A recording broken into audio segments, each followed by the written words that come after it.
వర్ధన సందర్భంగా మన యూత్ యూవైఎఫ్ఐఆర్లు అందరూ కూడా డ్రగ్స్కి వ్యతిరేకంగా ఒక ర్యాలీ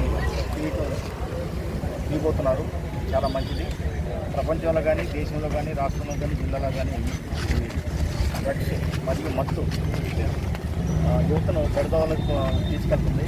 యువత అంతా కూడా అప్రమత్తంగా ఉండి అటువంటి కార్యకలాపాలకు దూరంగా ఉండి సమాజాన్ని ముందుకు తీసుకెళ్లాలని చెప్పి మరి పాత నాయకులందరూ కూడా మన వాళ్ళు ఎప్పుడు మరి ఎంత కష్టపడ్డారు మన దేశం వాళ్ళ యొక్క మార్గాలు మనం పయనించాలి.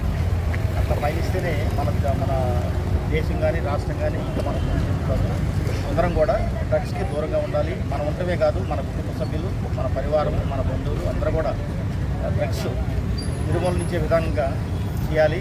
ఈ సందర్భంగా మన ఎస్పీ గారు కూడా శరత్చంద్ర పవార్ గారు, నల్గొండ జిల్లా ఎస్పీ గారు దీని మీద మిషన్ పరివర్తన అనే కార్యక్రమం పెట్టి దాన్ని దిగ్విజయం చేశారు. చాలామందిని కూడా మనం కిట్స్ ద్వారా ఐడెంటిఫై చేయడం జరిగింది. ఎవరైనా దారి తప్పిన వాళ్ళకి కౌన్సిలింగ్ చేయడం జరిగింది. వాళ్ళని మంచి సత్ప్రవర్తనగా మార్చే విధంగా చర్యలు జరుగుతున్నాయి. కాబట్టి ప్రజలందరూ దీన్ని సహకరించాలని చెప్పి ఈ విధంగా సహకరిస్తే మనం భవిష్యత్తులో ముందు తరాల వారికి ఒక మార్గదర్శకులుగా ఉంటామని చెప్పి ప్రతి ఒక్కళ్ళు వ్యక్తిగతంగా దీన్ని ప్రతిష్టగా తీసుకుని దీన్ని దిగ్విజయం చేయాలని చెప్పి డ్రగ్స్కు వ్యతిరేకంగా ఈ కార్యక్రమాన్ని చేస్తున్నటువంటి నాయకుల్ని నేను అభినందిస్తున్నాను.